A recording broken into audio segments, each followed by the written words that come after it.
Thanks so much for joining us. Today we're introducing you to Amy Robbins. She's a business owner of Alexo Athletica, former NRA host, frequent Fox News contributor, and now probably one of the best new titles, new mother.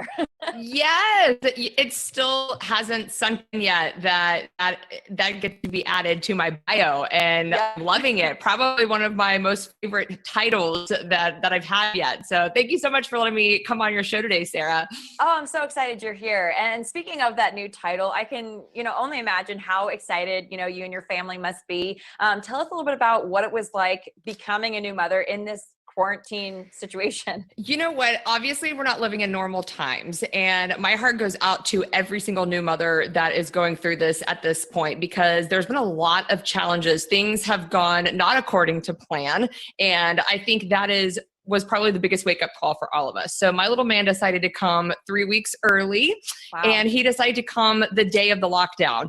So that was a little scary on some levels, because obviously what you're hearing in the news about the hospitals, we were worried about, is there going to be enough rooms for, are we going to be able to have the baby at the hospital? Right. What's that going to look like? To a home birth. We looked into that. Yeah. we actually did look into that. And I'm glad that we didn't have to go that direction, because I did end up having an emergency C-section. So I was glad that the hospital was there and available. But some of the things that were different were, we keep hearing a lot about this PPE, personal protection equipment is very, very scarce. And that was the case at our hospital. So our nurses would come in and they would be like, I'm really sorry, I can't wear gloves right now because I can only use them if I'm dealing with body fluids and things like that nature. And I'm like, okay, did you wash your hands? And they did. This is a very sterile, great environment there. Another thing was, weird concept.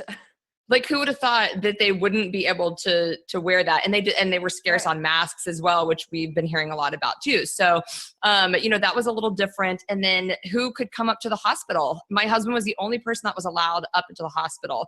And we know we are not the only ones that are going through this. We've heard a lot about people that are losing loved ones during this time and not getting to say goodbye. People aren't getting to say hello to the new babies that are born. I mean, it was pretty scarce. So from that standpoint, it's been very weird. My family still hasn't met our son, officially. We're really taking this quarantine thing serious, which I think we would have been doing anyways, even without the coronavirus, because babies' immune systems just they don't have one. But it's been weird. My family, my mom is begging me, can I just come look through the window and take a picture of him and just see him through the window? She lives 2 streets away from me. So you can imagine it's killing these family members to not get to come and meet their loved ones. So, but we're hanging in there. I'm so happy to have my husband. He's been the biggest help in the entire world during this time. And, on one hand, it's kind of nice that we're forced to figure this new parent thing out on our own. Yeah. We don't have any help.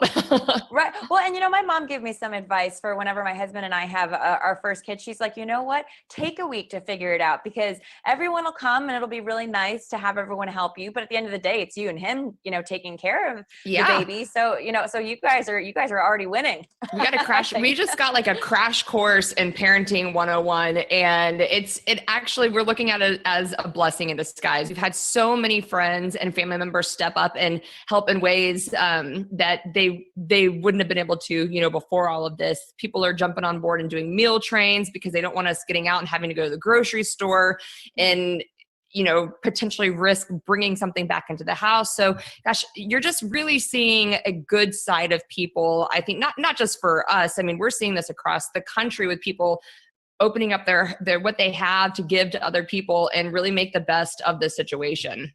Yeah, I love that. Sounds like you have some great friends, great family all around you. Very and a great blessed. Husband. And speaking of your husband, you guys are both working Alexo Athletica, I imagine, around the clock.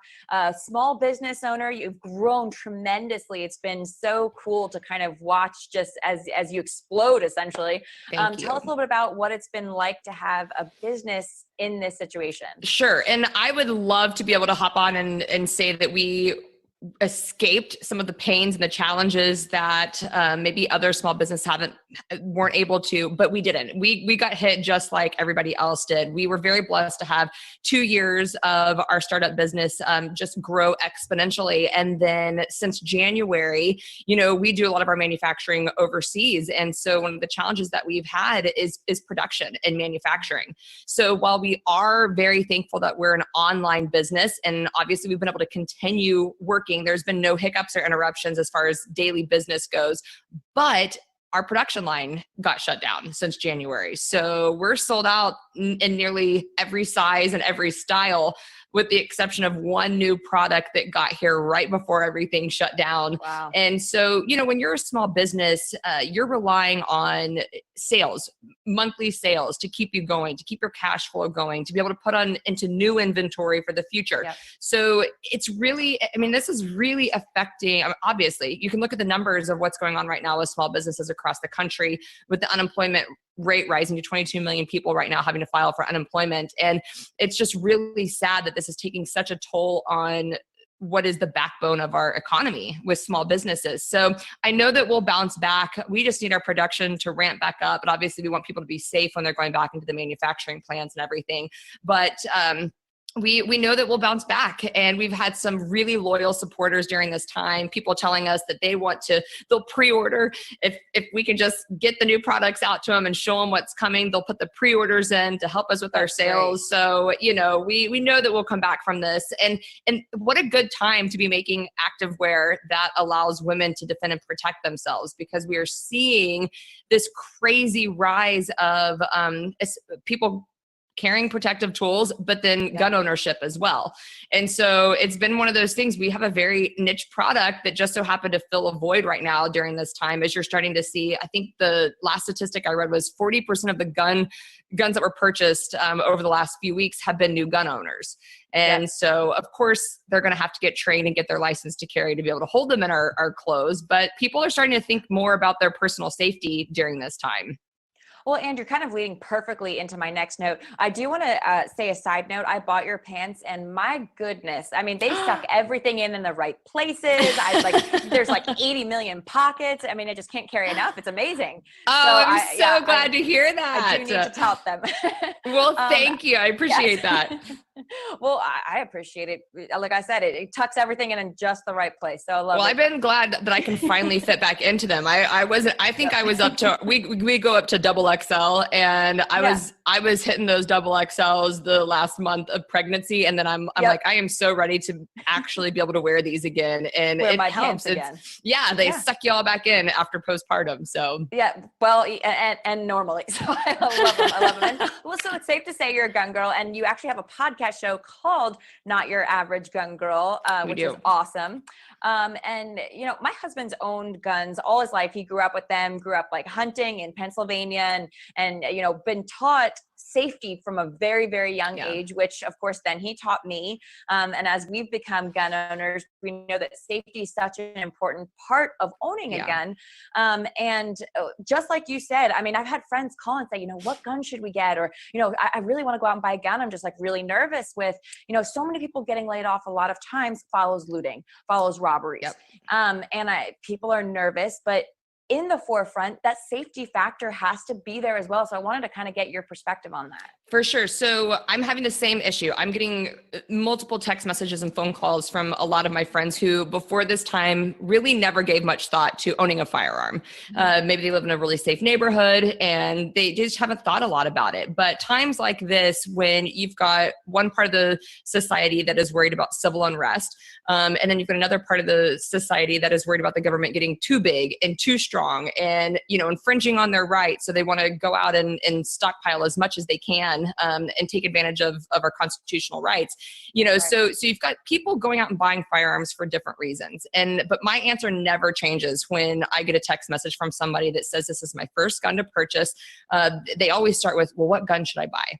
And what I always tell them is, I love to have people go to a range where they have certified firearm instructors that can help them learn the basic safety rules of the firearm before they ever purchase a gun. Because the last thing you want to do is go out and buy a gun, not know how to use it. And then you find yourself in a situation where you could cause more harm than you do good. So I recommend get to a place. I love Texas Gun Experience because they have a store in a gun, or they have a gun range inside of a store. So you not only get to test several different models and see which ones feel good in your hand, which ones are easy to operate for you, because it's very personal. Firearms are very, they're designed very differently. All the models are very different. So you want to find one that you're comfortable with, that is easy to operate, easy to load a magazine, easy to put a load in the chamber. You want to see, do you want a revolver? Do you want a semi-automatic? What do you want? But they have instructors there that do it in a very, very safe way so that you can get comfortable with your firearm. They teach you about proper storage and safety of the gun as well. So you can walk out of there. If you live in Texas, you can walk out with your firearm if you pass your background check. And you can take your gun home. And so that is always what I recommend to people, is to maybe purchase it from a place that you can either shoot it right then, or if you aren't buying it at a place like Texas Gun Experience, you're going to a range right afterwards and getting good instruction from a certified firearm instructor. And that's really kind of the best way that they'll answer all of your questions too, and even point you in the right direction if you're looking for a way to store it at home, especially if you have young children. I mean, we're all staying home during this time. We need to be storing our firearms in a safe manner, or taking this chance and this opportunity to teach your kids about gun safety. But you got to know gun safety first. So go and learn those basic safety rules from someone that can train you, and then you can pass it along to your children as well. That's great advice. I really love that. Well, Amy, is there anything else that you really want to leave people with? Any advice? I mean, that was phenomenal advice for future gun owners, and I'm going to make sure I send this out too, because my answer is, we have XYZ guns, but I don't know what the answer is for you, and so that was some great advice to give people. But do you have any advice for moms, business owners, future gun buyers, just anything you really want people to take away? Right now, the biggest thing that I want to leave, especially new moms and working moms, is just to keep the faith. We're going to get through this. We are going to come out of this stronger and better together. If there's anything that you can do right now to help any of those people that have lost their jobs, do it. Give back as much as you can, but don't lose heart. Don't give in to the fear that so many people are giving into. We want to just continue to work hard and keep the faith, and know that we will come out of this on the other side a lot stronger. And so that's kind of my advice, and what we're sticking to here. We're doing a lot of praying around our house, and just trying to work the plan that we set up a couple of years ago before we started the company anyways, and just not give in to that fear. That's great. I love that. Well, Amy, if people want to find out more about you, they want to follow along with your show, what's the best way to do that? Absolutely. So we're really active on Instagram and Facebook. So you can follow my company at Alexo Athletica. I've got a personal Instagram page at the Amy Robbins. And then our Not Your Average Gun Girl podcast can be found on Google Play, on the podcast on your iPhone. You can listen to it any of those places and subscribe and just find out what we're up to. We are in a little bit of a hiatus right now as we're restructuring some things at the show, but we've got hundreds of episodes that you can go back and find some really good, valuable information from some of the top instructors in the industry, from we've got secrets, like the special force guys from all different military branches that give us some really cool, good tips. And then you'll also find some of the top fashion bloggers out there. So you're going to find all this advice from fashion to fitness, faith, family, and firearms, and everything else in between on our podcast. You can be any kind of person and own a gun. That is true. There is no average gun owner. No, well, I'll never forget my husband. The first gun we purchased was a pink one for me. I mean, little did I know it had too much kick, so we ended up getting a different one for normal use. But you know what? You can make anything fashionable, and any kind of person can own it. So you guys preach that. I have actually matched my firearm with my outfit before. It has been an accessory. I have a rose gold Sig Sauer, and I had my rose gold accessories on, and now while I'm not going around showing my firearm, I know that it matched what I had on, and it just made me feel better. And rose gold is so in. It is. Of course it is. Yes, I love it. I love it. Amy, thank you so much. I always love when you come on. It always, it's just the happy breath of fresh air, and I always enjoy talking to you. So thank you for coming on. Well, thank you, Sarah. And if you guys have any questions, feel free to DM me on Instagram. While I might not be on there all the time as much as I was before, I will get back to you and help answer any of your questions that you have about any of this stuff. So I'd be happy to help. Awesome. Amy, thanks. All right. Well, and thanks everyone so much for joining us. Stay tuned. We got some more episodes coming.